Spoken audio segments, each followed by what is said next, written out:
Oh yeah, his third job, which he is most famous for, he's a musician. He can dance, his woman can dance, and sing. Music became their industry, as we see here from the rock. And the rock hollers loud, Mr. Bojangles. There it is in stone, from Southeast Asia in the city, buried in the jungle. Oh, and they had those New Orleans marching bands too, that the Africans of Asia knew about in advance.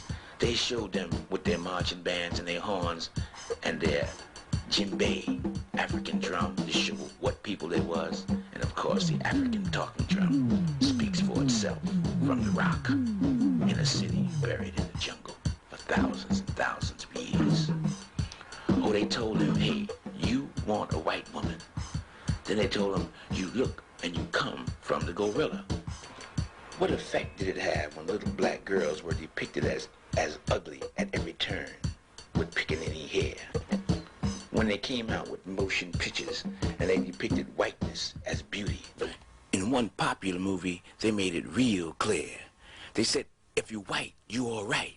If you're brown, you can stick around. But if you're black, homeboy, get back. They not only delivered this message with images, but they delivered the message with words, showing you and telling you what beauty was. He handsome. Lonzo Tucker, ain't he handsome? They intentionally divided the various shades of black people against each other, and they took it to the top of your head, right to your hair.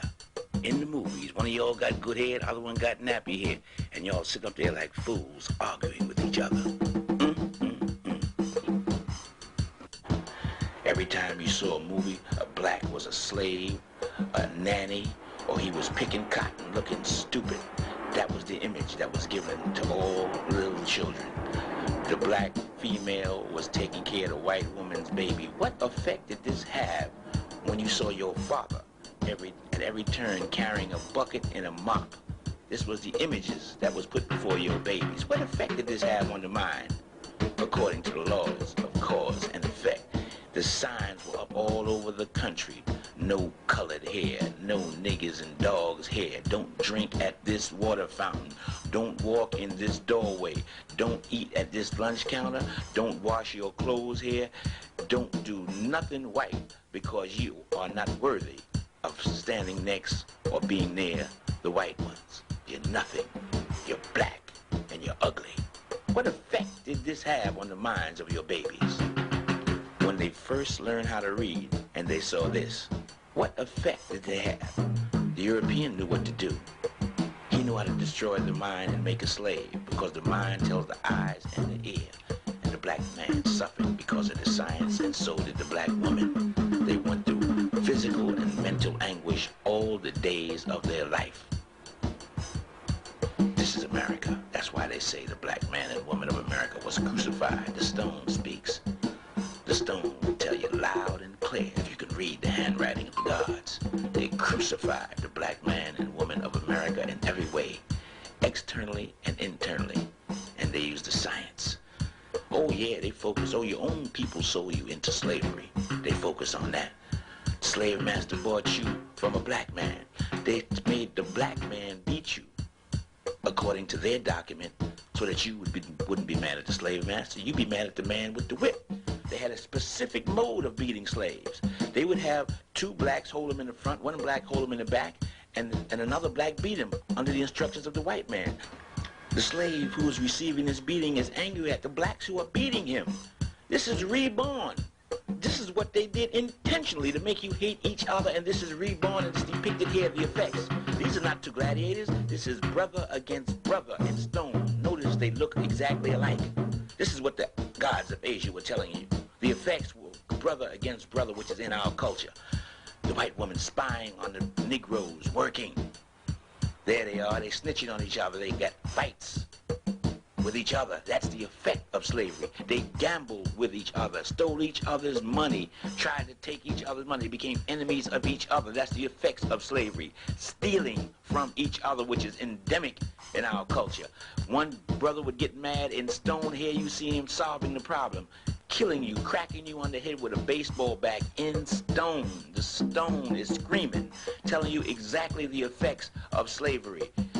Here we are in jail in Southeast Asia, in a city, in the jungle. We occupy the jails all over the country. We fill them up in stone. We started drinking, taking alcohol. These are the effects of slavery. And today you find us all over America doing what we have been doing for the last 400 years, begging for survival. This is the man who did it.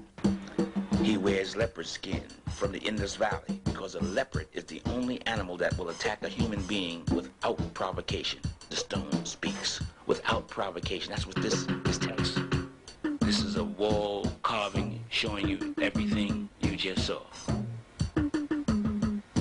Or almost everything.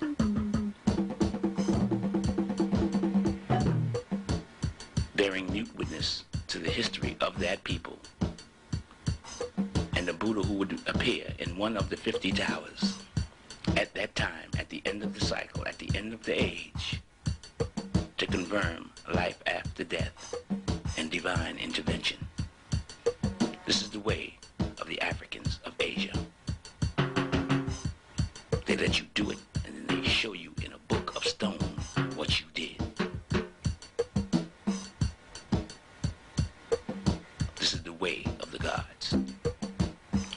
At the entrance, they show you the righteous gods on the right, the wicked gods on the left, and in the center, the future Buddha who represents divine intervention.